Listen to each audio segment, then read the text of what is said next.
Welcome to Finding Certainty with your host and U.S. Army veteran, Patrick Lang. Over the next hour, you'll learn from Patrick and his expert guests how to attract more certainty into your business and your life.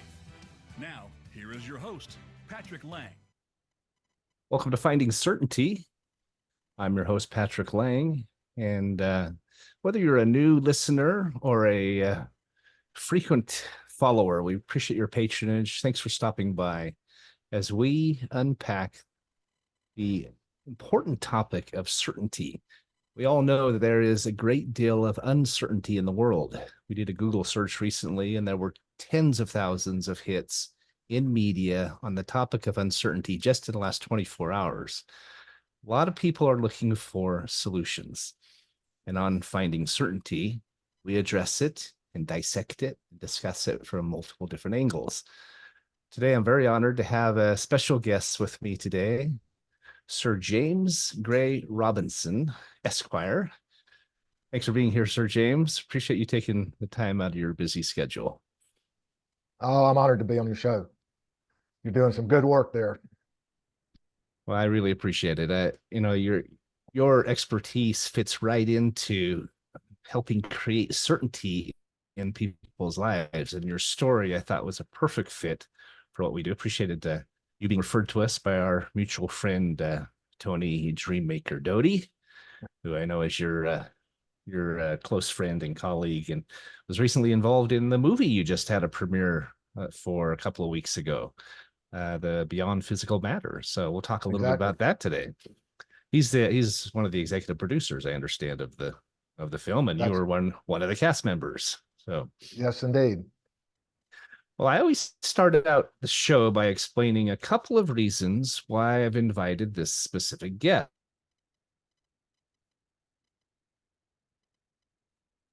And as I said, Sir James helping create and helping people find more certainty in their lives and in their businesses. And he's a former attorney.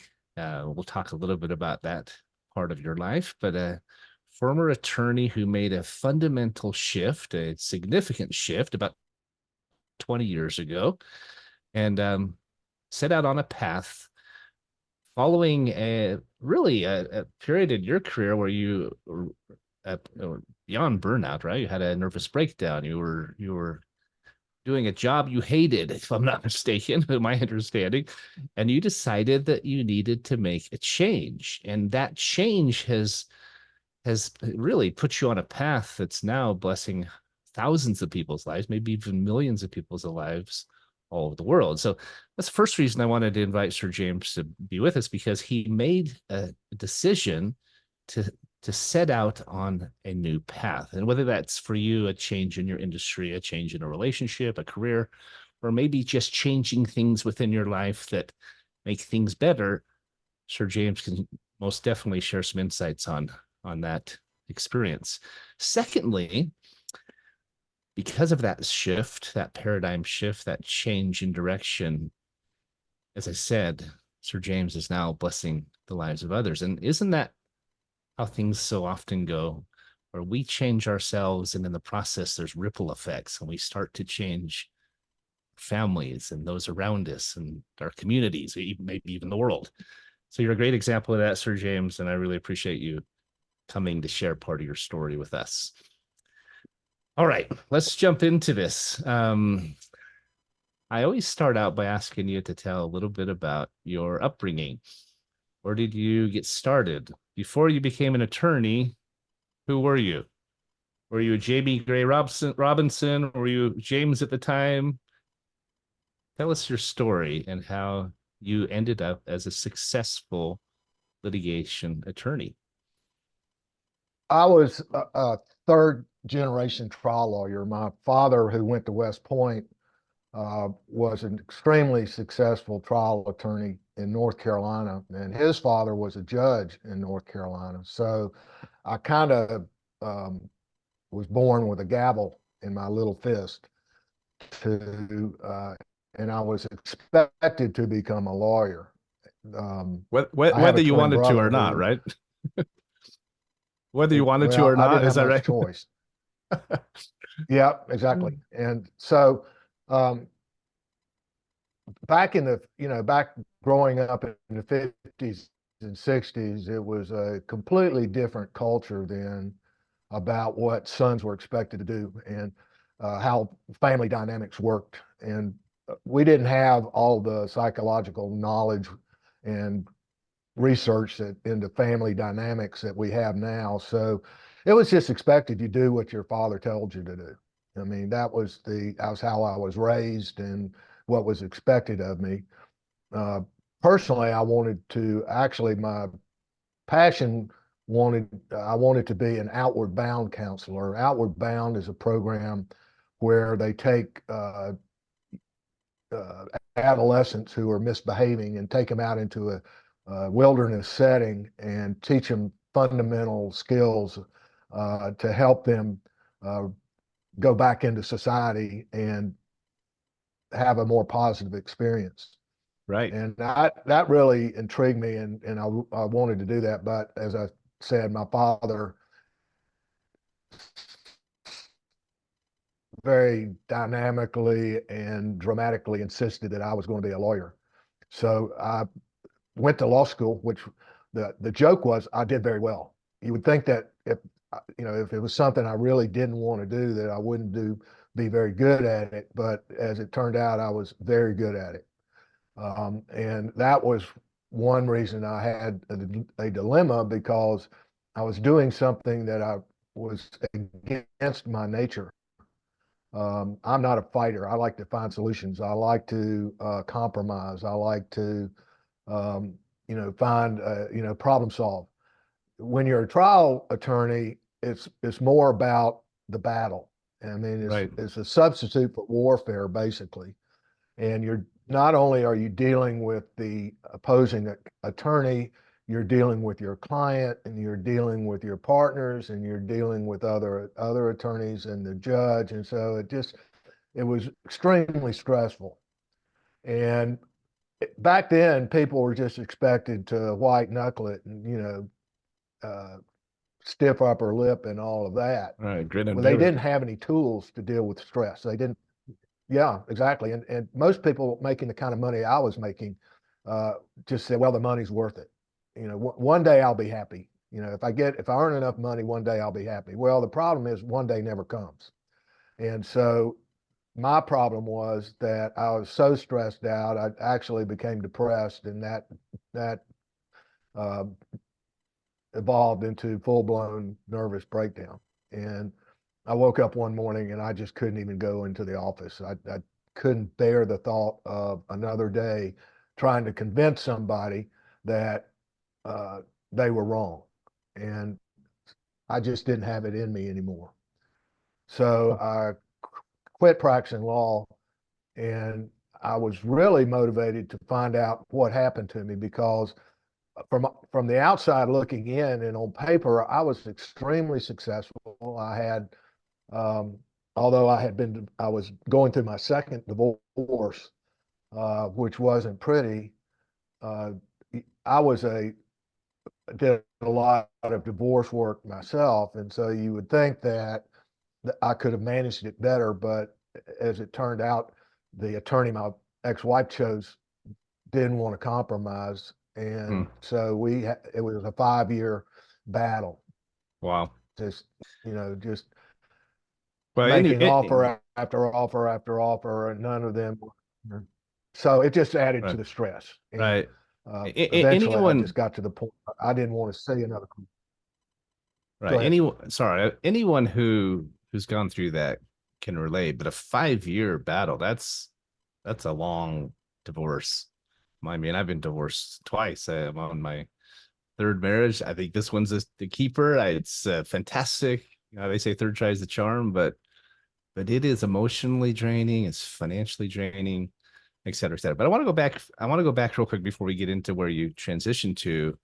You talked about being an outward bound counselor, and one of the organizations we partner with and support is called the Anasazi Foundation, and they do exactly that. They take kids out into the wilderness, and I think even at a young age, you you had that desire to serve and to make a difference and to help. I know we were talking before, and I read this in one of the articles I saw about you, about how when even as a child, you always you love to read about the Knights of the Round Table and Merlin and this whole concept of honor and chivalry and these things, right? And isn't it ironic now? I mean, you're Sir James Gray Robinson, that you were just knighted a year ago as part of the, I want to make sure I get this right, the Royal Order of Constantine the Great and St. Helen, the House of Cappadocia. I was telling you I had Sir James Dentley the third on my show several months ago, and he's one of your colleagues. He's a baron in the House of Cappadocia. And so isn't it interesting though, Sir James, and I know I'm preaching to the choir here because you've experienced it, but how you had this desire as a small boy, and then as you were looking at what you wanted to do with your life, you kind of got off on a tangent, if you will, for 20 years as a lawyer, trying to follow in your father's footsteps and make him happy. And I think a lot of us have done that in our lives, but doesn't the universe oftentimes make corrections and get us back on path? Not always, especially if we're not listening and if we're not paying attention to those signs and those promptings and that attraction. But I believe that's what happened in your case. Am I off base there, do you think, or is there some truth to that? Oh no, you're right on point. And and to kind of integrate it into the theme of the show, we all want certainty in our life, and we want to have some control over what happens to us. And being a lawyer, if people think that being in the business world is uncertain, lawyers make their money on uncertainty.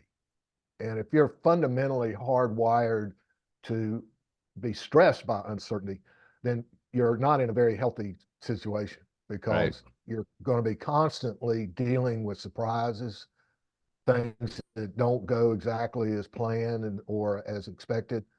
There are a lot of twists and turns in the journey through the legal halls. And so if you don't have a really solid foundation on how to deal with uncertainty, then burnout is the next step. And we didn't call it 100%. burnout in 2004. It was just nervous breakdown. And we've learned a lot in the last 20 years. They've done a lot of research, especially in neurobiology and neurophysiology, as to what happens to our bodies when we subject it to stress on a daily basis. And if we don't have tools to deal with that stress, then the body will shut down. It's a self-defense mechanism. It's a survival mechanism. And let me just give you some statistics about what's happening in our world today. In 2016, the American Bar Association did a study with the Hazleton Rehabilitation Center about addiction, alcohol, drugs, self-medication. And the results were pretty alarming, because like lawyers, about 33% of them were addicted to something. And a large number of that, and a similar number, were stressed out. And so the American Bar Association threw everything they had, all the resources they had at mental health and emotional wellness and all that stuff. They did a lot of work trying to get resources for lawyers to be emotionally and mentally healthy. Then COVID hit, and we all know what a horrible experience that was, because we're all hardwired to be social animals. And when we had to isolate, that created a lot of angst and a lot of stress for many, many people. A lot of people, had to completely change their lives, and change is stressful. So they did another study in Massachusetts in 2022, and that came out last year.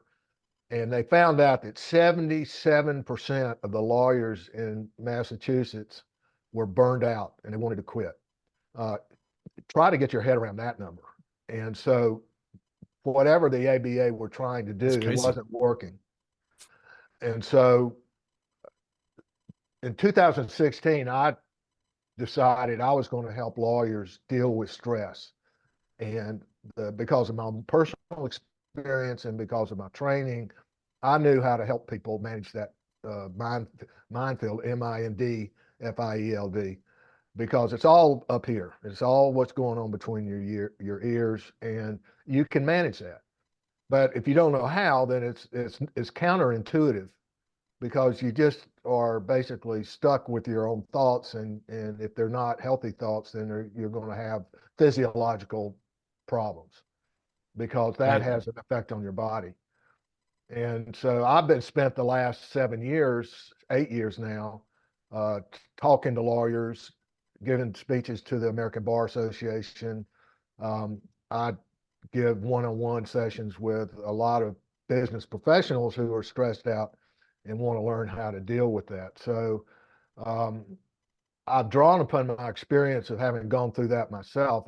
If nothing else, I have a lot of compassion for lawyers, because we're not trained to deal with that. Even though there are a lot of resources there's something about the lawyer mentality that feels that they believe that admitting that they have a problem, somehow there's some stigma attached to that, and they are not comfortable with asking for help because they think that somehow that signals some kind of weakness or something's wrong with them. Right. And so they would rather suffer in isolation than go get help. And so it's been a curious thing for me because, as much talking, I've written 9 books now about all of that. And I've got one that was just published called Thriving in a Legal Arena. It's on Amazon, and it's won an International Impact Book Award. So, there are solutions to this problem. It's just simply that you have to get people willing to change. And one of the things I like to say is, if you want to change your life, you have to change your mind. But if it's all you know is what you know, you don't know what you don't know. And so a lot of lawyers get stuck in this negative loop between trying to make sense of a legal profession that a lot of times doesn't make sense, because you never know what you're going to get. you try to maximize your return, but you never know what's going to happen. Right. And that talk about uncertainty, that will torpedo your boat every time. Well, to your point, and we are up against our first break already, but to your point, we can't control so much of our environment, our industry, our careers. I mean, whether you're an attorney or you said you work with other professionals. I'm an entrepreneur. I've built 3 different businesses, et cetera, et cetera. We can talk about that after the break, but we have to control the piece that is controllable, and that is our thoughts. That is our response. We can't control so much of our environment, but we can control that. And I know that's what you teach with your coaching, and we'll come back to that. I want to get into a little bit more of the science of it, and also your transition, because I know you had some interesting experiences that drove you, besides the burnout, but some other experiences that drove you to what you are today. So we are up against our break. This is Patrick Lang on Finding Certainty. I'm visiting with Sir James Gray Robinson, who is a world-renowned healer and coach, former litigation attorney, multi-published author. It's recently in a film. I think it's not even your first film that you've been in, but lots more to talk about. So don't go away. We'll be right back. All clear. Back in about 2 minutes. Thanks, Jordan. So James, if you will look at the chat, gives us a countdown as we get closer to the next break. So we know we're coming up on it. I think it's interesting, because back to my comment about how I think the universe brought you back to where you were supposed to be, where you were needed, right? Call it God, call it the universe, law of attraction, whatever that is, whatever you believe. I think the same thing happened in my life. I grew up as a a family business. I was an entrepreneur selling, you know, I remember selling Christmas wreaths as a Cub Scout and just loving it, right? And I was working to earn that pocket knife. And then Right. for 20 plus years, 20, almost 30 years, I went and worked for other people and had a salary and benefits and those things. And I've made a good income. I've learned a lot of lessons and had some great experiences. But I had this longing in me to be an entrepreneur and to have my own business and to to forge my own path, right? And I finally came back to it several years ago, and now we have a company with associates across the North America and clients in all 50 states and international business as well. And Sorry, when we're you coming back in about 20 seconds. Thanks, Jordan. But when you find your path or you get back on it, like you have, it doesn't even feel like work. Wouldn't you agree?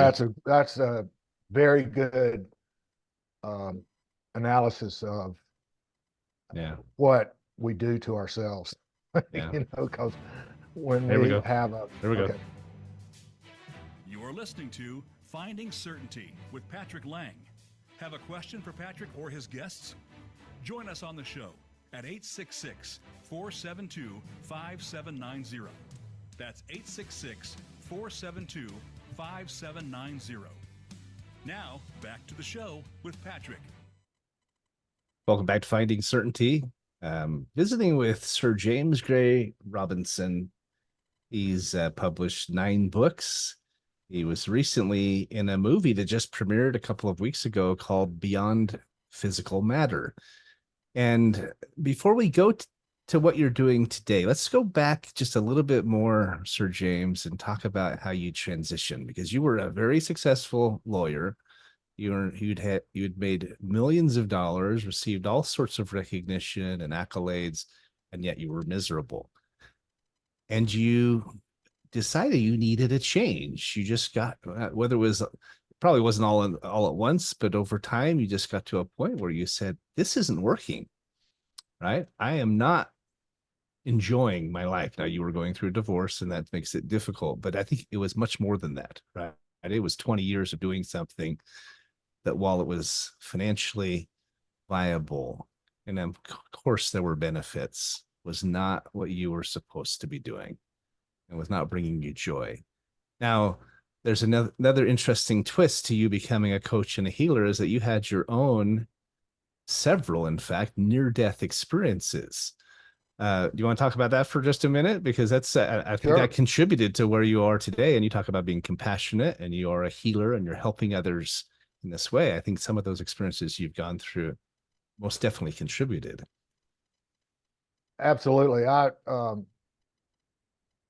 For a number of years, I was, I would characterize it as engaged in very risky behavior. I love to do dangerous things, and because it was thrilling and brought excitement into my life. And unfortunately, some of those things caused some catastrophic injuries.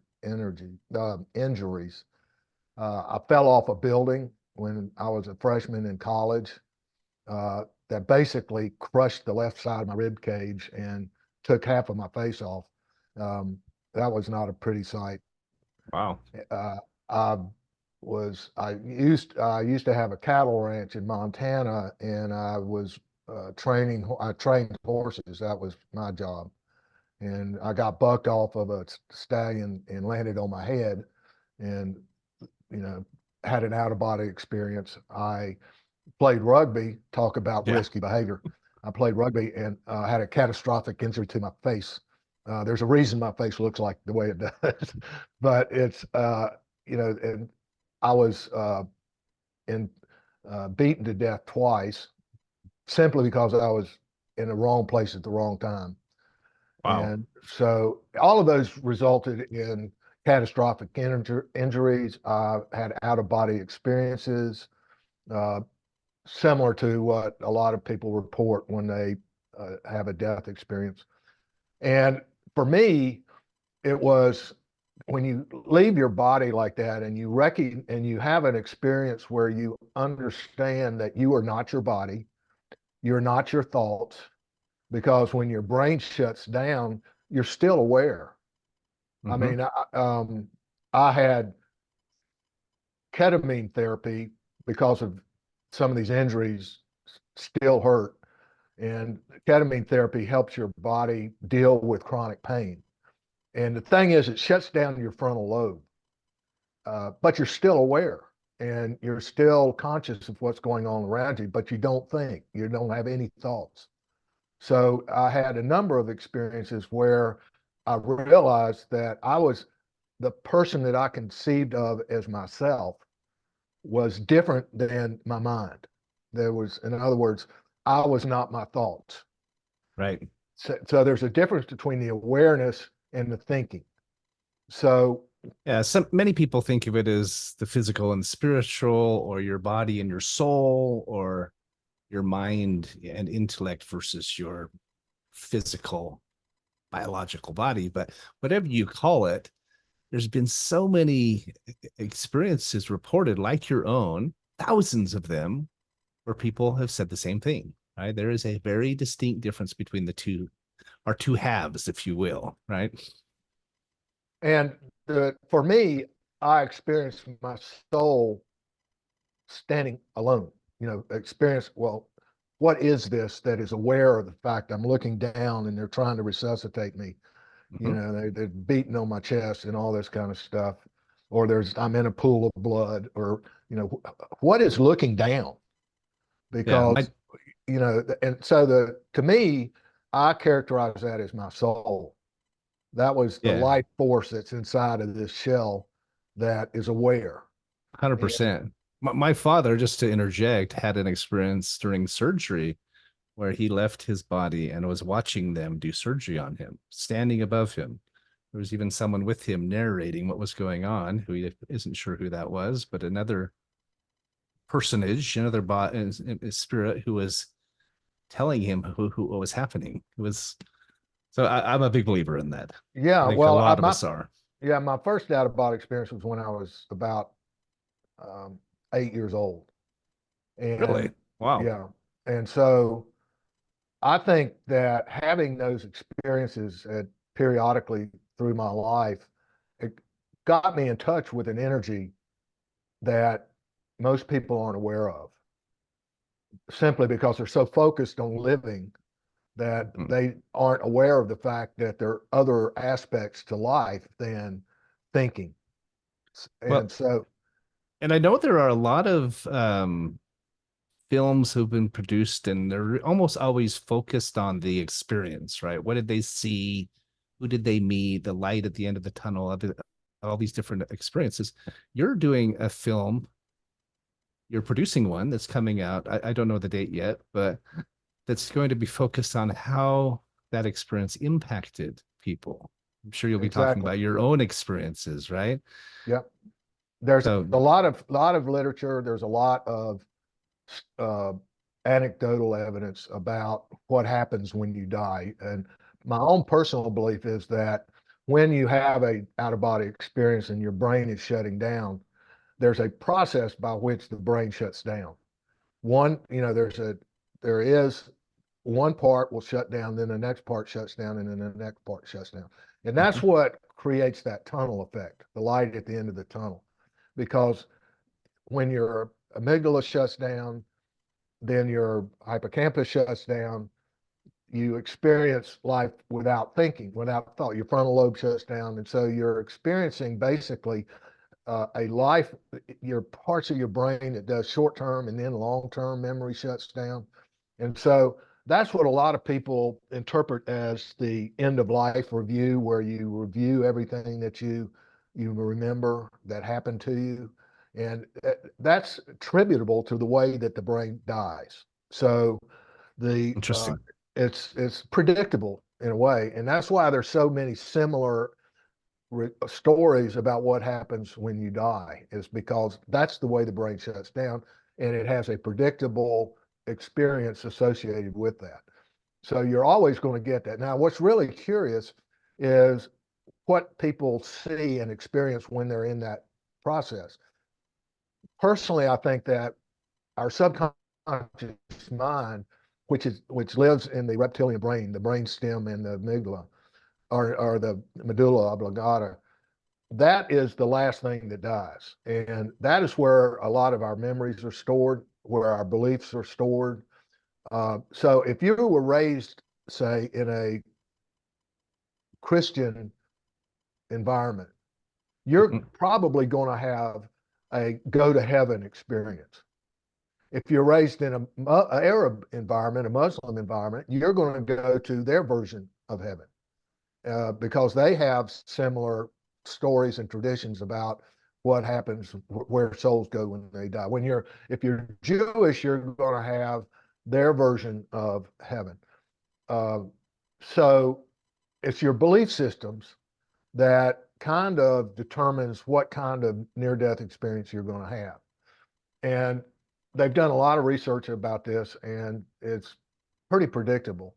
So there's a question in my mind. I'm not criticizing or debunking anybody's experience because their experience is their experience. It's just simply that a lot of times it's connected to whatever your belief system is. So that's one thing. But for me, I didn't go to heaven. Basically, I had an experience where I was communicating with some kind of life force and was downloaded some knowledge and every time. And so I learned a little bit, but I also realized that I had the ability to heal other people and animals as a part of that process. And that's why I still do energy healing today. And I've seen brain cancer disappear instantly. I've seen broken bones mend instantly. I've seen a lot of very serious injuries heal spontaneously. And I think that I think we all have that ability. It's just simply, it was these near-death experiences that called my attention to it. And so, if there's anything positive to having a near-death experience, that was what I am grateful for, that I had that experience. Well, what's interesting is with so many different experiences of this nature, I think your take on the brain and how it's shutting down is very interesting. I haven't ever heard of that explanation. I think that people have the experience that they needed to have in some cases. At other times, an experience that they to do with the great divine or the heaven or the future. It was just physical, like you were saying. I think there's such an abundance of experiences that it's indefatigable. It's inarguable that there is something more out there, that there is life after death, that there is a separation between our physical and our mental or our spiritual halves, as I say, our beings. Now, I think what's interesting is from your experience, you realized that you could not just, that there was this separation, there was this distinction between the two, but that if you understand that, you can then utilize it and put it to work. You can heal yourself. You can heal others. You can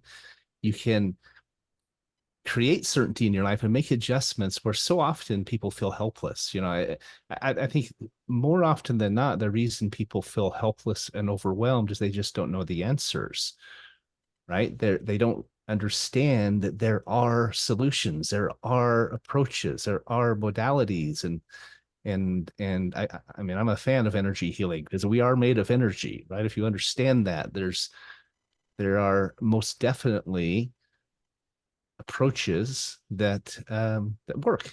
And so I know you went from, you had multiple near-death experiences, you had your own burnout or nervous breakdown at the time. You decided you call it a paradigm shift. You decided that you needed to be on a different path and move in a different direction.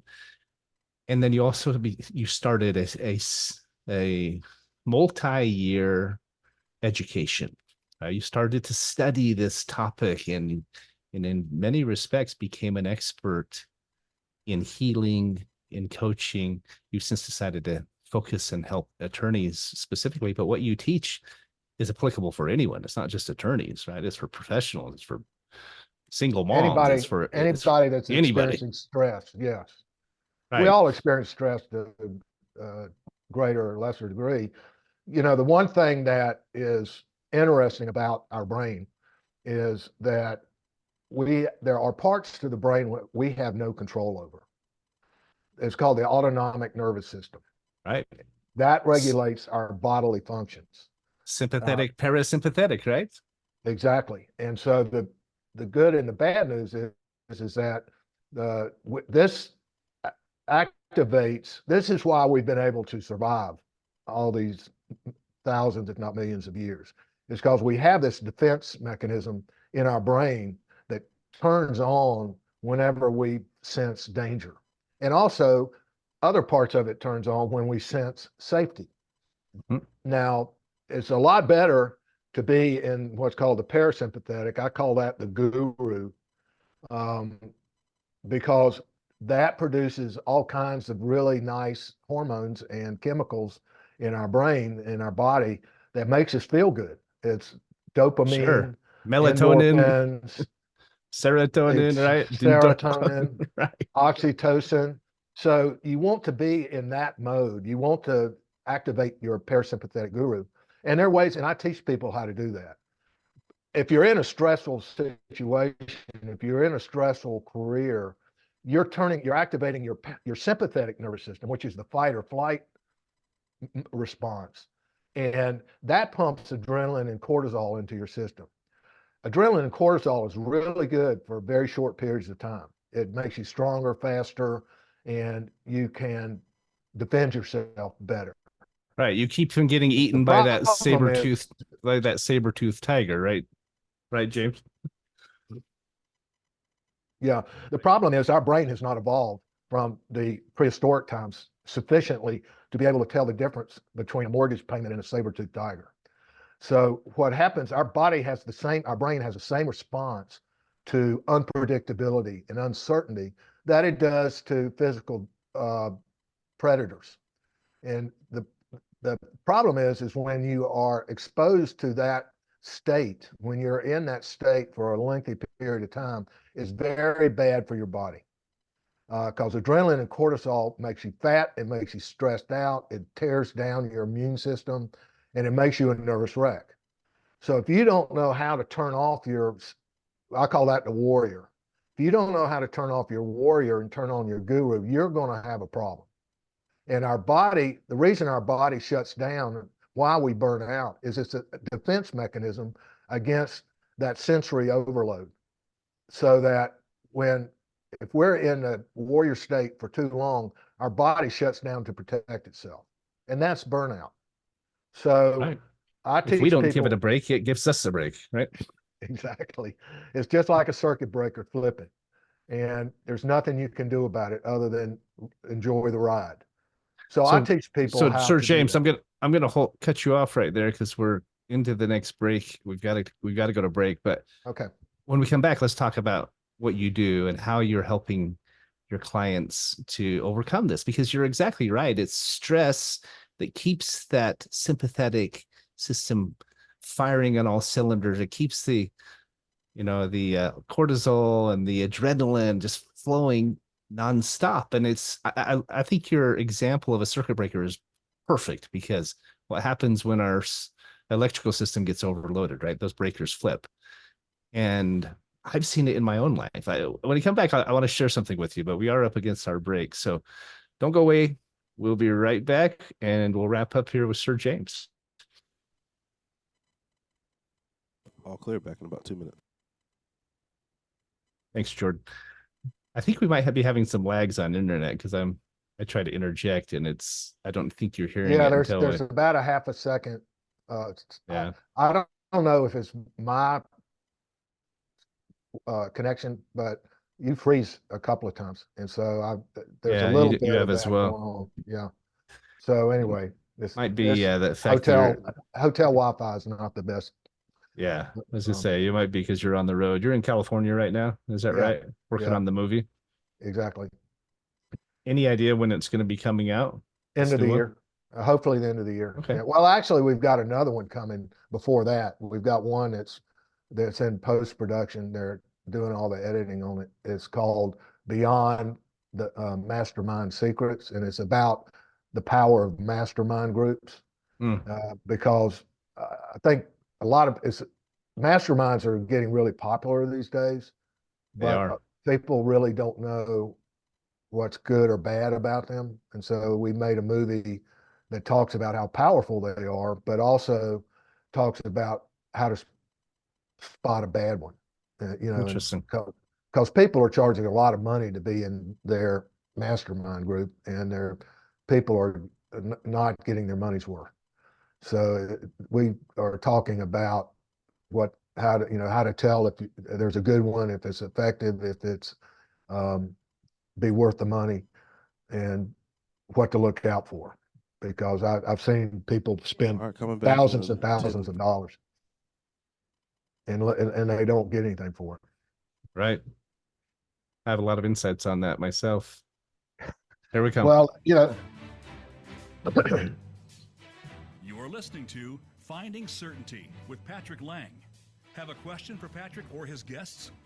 Join us on the show at 866-472-5790. That's 866-472-5790. Now, back to the show with Patrick. Welcome back to Finding Certainty. We're visiting with Sir James Gray Robinson. And we were talking before the break about the two parts of our brain. This, they say the autonomic nervous system, right? Right, James? correct. Yeah, yeah, You have the sympathetic nervous system, which is our fight or flight response. This is what James refers to as the warrior. And that's the part that, when activated, pumps adrenaline and cortisol into our body, makes us faster and stronger. And, we needed that centuries ago when we were being chased by a saber-toothed tiger, or trying to hunt and eat and, run down that mammoth, woolly mammoth, or whatever the case might be. The problem is today our brain doesn't know the difference between a saber-toothed tiger and a mortgage payment, to your point. And so often, because of our lifestyles, because of our careers, that sympathetic nervous system is firing all the time and filling our body with cortisol and adrenaline on an ongoing basis. One of the things we have to do, and I know you teach a process called brain hacking with your clients. My understanding is you teach a process called the shift that helps them shift their thinking and understand how to engage the parasympathetic system, or the parasympathetic nervous system, and get the guru side of your life working, not just the warrior, but the guru. You do need the warrior sometimes. If you're in danger, if you're being attacked, if you have to swerve real quick because there's a car coming at you. Those are sympathetic nervous system responses, but they can't be working at all the time. You've got to get the parasympathetic working as well, and funneling and fueling your life with those good endorphins and those good hormones, melatonin, serotonin, etc. So let's talk a little bit about how you do that. Okay, what do you do with and I know you're focused more on attorneys because that's where you come from. That's your expertise. You have a lot of compassion and insight for them. But I also know that what you teach could apply to anyone. And I know you have clients that aren't attorneys as well. That might be your focus, but you're not exclusive to attorneys. Do you mind sharing just an idea or two that you teach that is helping, it's making a difference? I'd be happy to. One of the things we have to realize is that, as I said, we do not have conscious control of our autonomic nervous system. It's just the way it evolved. And the reason we evolved that way is because the people whose autonomic nervous systems cut on when it needed to turn on usually survived. Right. People who had to sit there and think, oh my God, there's a saber-toothed tiger. What am I going to do now? Ended up being lunch.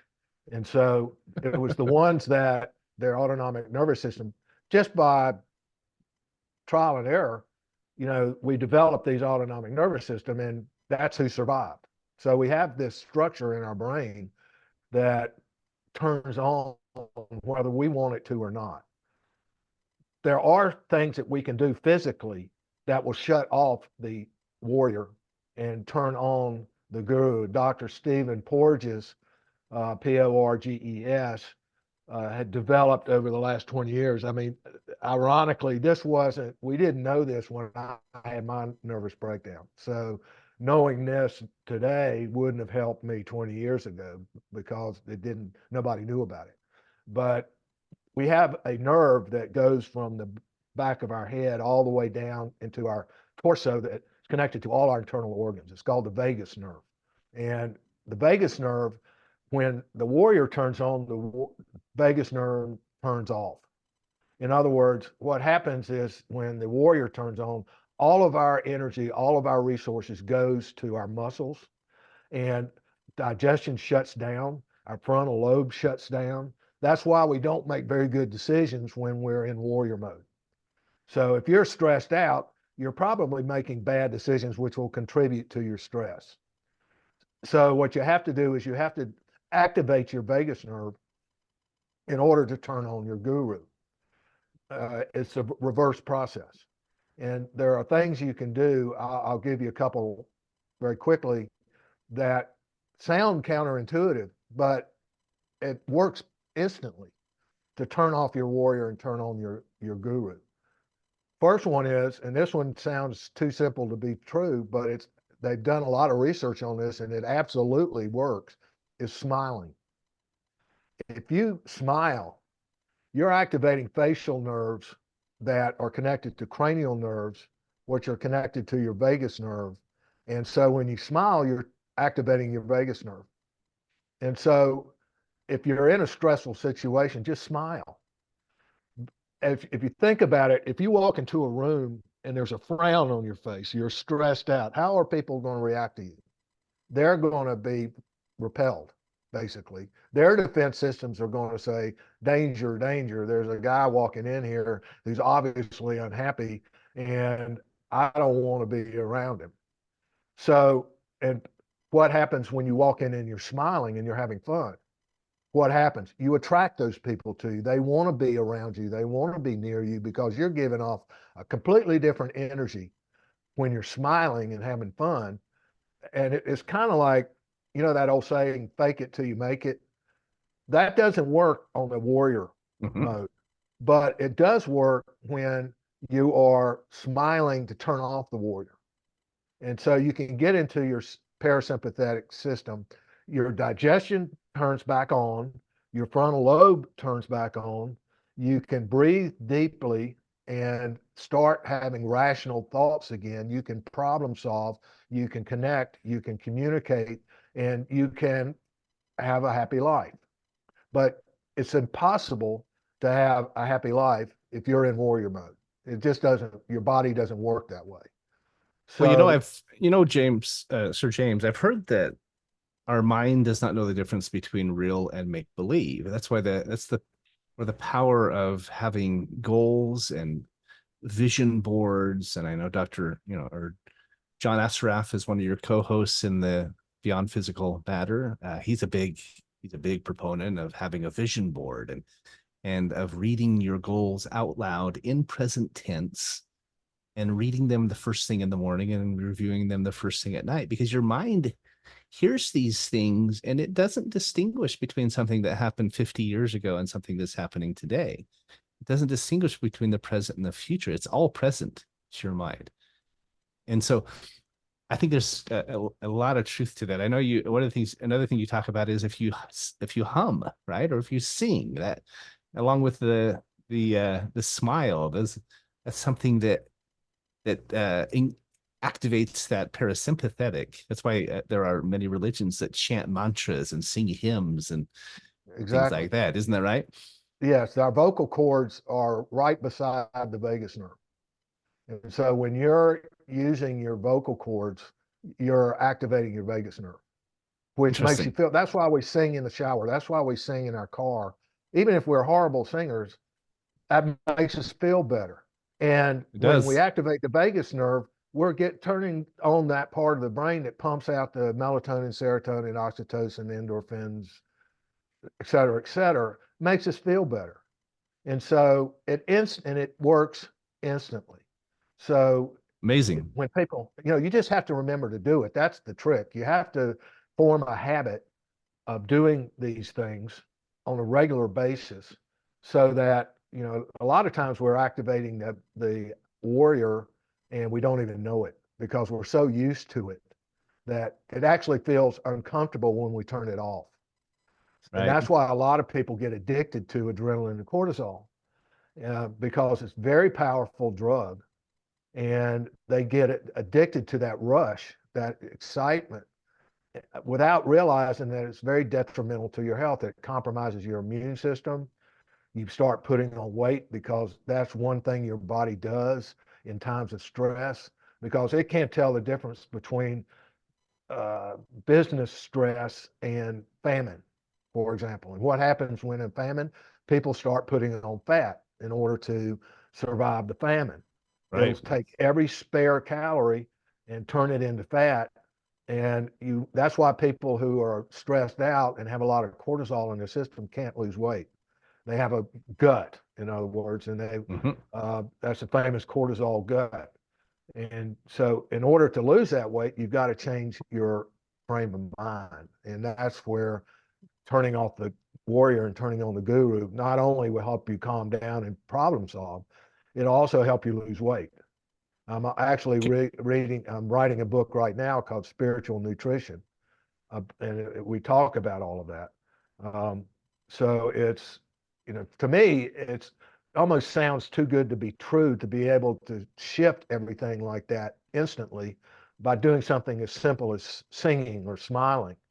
There's other things you can do that are just as effective. I've got a long list of things you can do that'll turn on your vagus nerve. But this will absolutely change your life, and you Well, will. and Go ahead. go ahead. Go ahead. Well, I was just going to say that it's easy. The only Well, we get into neuroplasticity when because when you're in those negative loops, when you're thinking I'm not good enough, or you're thinking I'm a loser, or you're thinking that I don't deserve this success, you keep repeating those thoughts in your mind. And neuroplasticity, we've discovered you're actually forming neural pathways. They're habitual thinking. And we fall into these habits and we keep thinking these negative thoughts. And it's simply the way the brain works. And what you have to do is form new neural pathways. You have to start doing positive thinking and stop the negative thinking. And that's why it takes a habit 30 days to form. exactly. They say 21 days minimum, right? Yeah. So we are up against the clock. Unfortunately, this show goes so fast. I know this is a really hot topic for you. It's what you coach your clients on. You give a TEDx talk about it. You've received a great deal of recognition. And just in the last 2 minutes, I'd love to have you share how people can get a hold of you and learn more. But before I do that, I have an announcement. Little Bird told me that you're actually going to be receiving a very important award coming up in April, right? The President's Lifetime Achievement Award. Is that right? Yeah. I kind of get emotional about that, but it's a Well, very prestigious honor. It's given to people who have devoted thousands of hours to volunteer work. It was something that the first President Bush started back in the 80s to recognize people who have dedicated their life to service. And so it'll be me, I'll be getting it. My wife will be getting one. We have a number of our friends that will be given. Sir James Dentley will be getting one. So I still can't believe it. I'm still in a little bit of shock to be, wasn't looking for any awards for stuff that I do that makes me feel better. Right. But it's certainly something that I'm truly honored to receive. Well, congratulations, Sir James. Share, if you can, your website, and then we're going to be out of time here. Okay, it's www.jamesgrayrobinson.com, all one word, and Gray. And you can, my email is hello@jamesgrayrobinson.com. Oh, And you can just go to my website and it has all the bells and whistles on how to contact me. well, I really appreciate you being on Finding Certainty today. If you watch the YouTube version of our show, we usually speak we continue to chat during the breaks. We'll talk a little bit after, but you can find that at Certainty Management on YouTube. And but thanks for being here. If you're listening, have a great weekend. Thanks for joining us on Finding Certainty. We could go a whole nother hour, I'm sure, with everything we could unpack here, but thank you for being here, and have a great I'm honored. weekend. I'm honored. Thank you very much. And congratulations on your award and your knighting. I mean, then you do good things, good comes back to you. Absolutely. Karma. All right, James or Jordan. All clear. Great show. Thank you, man. So we're still recording on YouTube. Thank you, Jordan. Have a good day, but anything you'd want to add that we missed or that you'd like to elaborate further on? We can go as long as you want to. If you need to get going, that's all right too. Well, I would like to share with, yes. Well, very quickly, I want to share with your audience that many people judge their lives by the results they get. And that's counter productive. You have to judge what is your motivation? How, are you doing what you're doing with integrity? And that's where you will shift the results, because people are, kind of like the ends justify the means. Well, that's not correct. What is correct is the means justify the ends. And so if you shift your thinking away from the results and focus on the process, you're going to have a much happier life. Because people have all these artificial goals and markers about whether I'm successful or not. It's kind of like they postpone happiness and they believe that they have to suffer in short-term suffering for long-term gain. All that's a total illusion we've been fed by the people who want to control us, that you have to sacrifice to be successful, et cetera, et cetera. That's not true. You can be just as successful and have it all too. It's just a matter of focusing your mind and training your mind to how to properly apply, the rules of life. I completely agree. I'm an enormous fan of the concept of, or the fact, it's more than a concept, it's a fact that we create our lives spiritually, we manifest our lives. I mean, the whole Think and Grow Rich concept, right? Napoleon Hill, The Exactly. Secret. Napoleon Hill. Yeah. Your Napoleon new film, Hill. Beyond Physical Matter, touches on the quantum mechanics of it all. And it's interesting because the science these days has developed to a point where they're proving these elements, these truths, right? It's not just conjecture or a theory. Yeah. I mean, they can put sensors on your mind and measure your brain waves and your thoughts, and they've proven that a positive thought vibrates 10,000 times faster than a negative thought, and it literally has a magnetic quality to it. It tracks more into your path of the same frequency. And I think it's really interesting because for many years it was just something people believed. They thought it was true. There was a lot of theory and a lot of conjecture, but now they're proving through technology and science and more that it is fundamentally true. And I just find that to be very interesting. I know you're an expert on it. I'm preaching to the choir here. No. I just wanted to say that this is part of what we address in the movie Beyond Physical Limits, or Beyond Physical Matter, because it's all about vibration. It's all about energy. It's all about your mindset. And it affects healing. It affects your results. It affects what you experience, you create your own reality. And so there's, everybody is living in their own dimension. So there are 8 billion dimensions on this planet, and everybody's living in their own reality. And you can change that reality at any time you want. It's just a matter 100%. of application and discipline and knowledge. So you have to be trained. But the problem is that society doesn't want a lot of free thinkers out there. They want a bunch of cattle. And so we've been taught how to be cattle. What we have to do is be taught Free how to our be shepherds, minds. And so I love that. And see, it brings me to a question I had for you, because I know there's the analogy of a shepherd resonates with Christians, right? It resonates with people of faith and this concept of shepherding and serving and helping others. Yet there's oftentimes this divide between the new age, quote, quantum mechanics, quote, that whole community of that are big proponents of the secret and the law of attraction and these things. And I don't think there has to be. I think that if it's just, it's tomato tomato, in my opinion. It's just redefining or re-examining. It's different definitions for the same thing. I think of it as faith in action. Someone else thinks of it as law of attraction, right?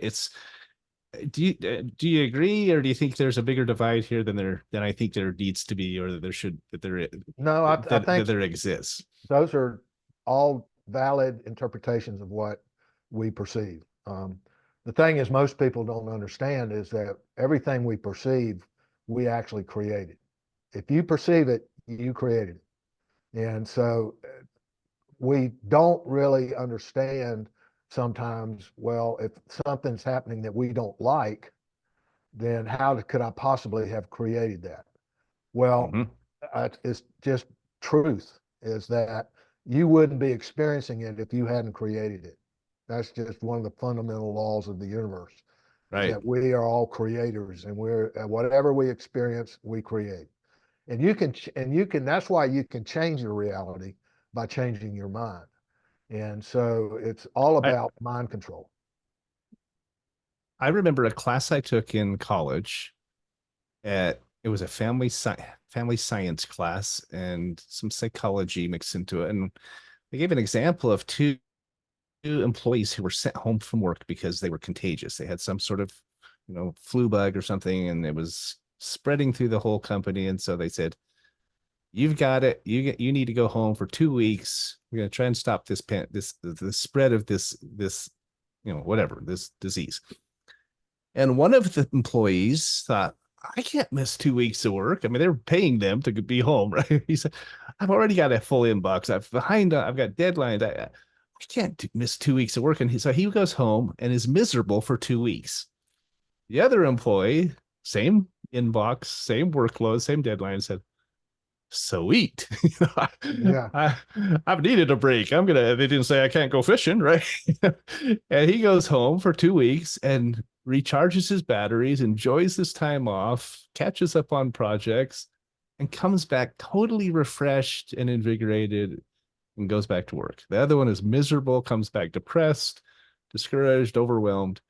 And what is the difference between those two employees? Their scenarios were exactly the same. The difference was how they chose to view it. Exactly. Right? Well, I've always remembered that example. Yeah, the saying is all perception is projection. And so whatever you see, whatever you perceive, it's it's kind of like It's what you achieve. If you buy a yellow Volkswagen, you start seeing yellow Volkswagens everywhere where you Yeah. have never seen one before. It's all about That's the reticular activating system clicks in, right? Exactly, and it's called cognitive bias. And so we see what we look for.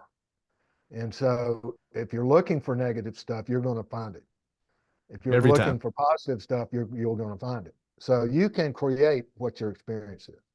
And people, so damn, I wish I had known that before. It's a matter, it's just a matter of training people how to use their mind. Yeah. It's not that complicated. It's just people need to learn how to use it properly. I think And it's I've part. got to go, Patrick. I'm sorry, No man. worries. No worries. My ride is waiting for me. So Okay. I I'm was gonna just have going to to say run. it's part education and part acceptance. People have to hear it and then they have to believe it. And the problem is some people can't get past the belief part, but if they will, ripple effects start to happen. It's a domino That's effect in your life. And exactly anyway, that. it's been a real Thank you. pleasure, Dr. James. We'll talk more, or Sir James. We will would love to continue the conversation. I have a friend I need to introduce you to that I think could be a real benefit in your work. You talked about motivators. So I'll send you an email and introduce you to my friend Lance Garvin. But Okay. let's continue the conversation. Very nice to meet you. Absolutely. Be more than happy to come back anytime. I appreciate your time. Thanks so much, and have a fantastic weekend. Yeah, I hope your Super Bowl team wins, whoever that is. Well, I root for the Chiefs because their quarterback is named Patrick, if nothing else, right? Right, right. Well, I'm a Jaguars fan, so I don't have any dog in this fight. But There you go. and have a great weekend. Okay. Take care and congratulations on your award coming up in April. Thank you. I appreciate That's it. exciting. I'll talk to you later. Bye-bye.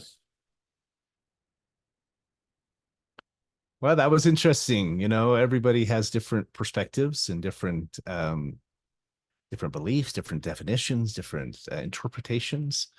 I'm a big fan of the whole concept that whatever we perceive, we project. They say if you can conceive it or perceive it and believe it, you can achieve it. And I've always believed that. So there's a lot more. I should probably have I keep saying Dr., but Sir James back on the show again another time. There's definitely more we could talk about. If you don't understand what it means to be knighted, the Royal Order of Constantine the Great and St. Helen, the House of Cappadocia, it's been around for about 1700 years. And to be invited to be a part of that house and to be knighted, that's why he's now Sir James. You hear of Sir Elton John and others that have been knighted. There's a difference between the British knighting process or system. It's been around for a couple hundred years. The House of Cappadocia has been around since the time of Rome. I mean, literally hundreds and hundreds of years. That's a very big distinction to be invited to be a part of that order. So congratulations, Sir James, and thank you again for being on the show. If you've enjoyed finding certainty today, come on back every like Sir James, where we analyze certainty in our lives from different angles. First Friday of each month, I do a monologue where I unpack a topic on my own without having a guest. And I'm enjoying that too. I just started it this year. But anyway, thanks for being with me today. I wish the very best. Hopefully you'll come back. Spread the word, share the link, like and subscribe if you can to the YouTube channel. And I'll talk to you later. I wish you the very best. Thanks so much. And bye for now.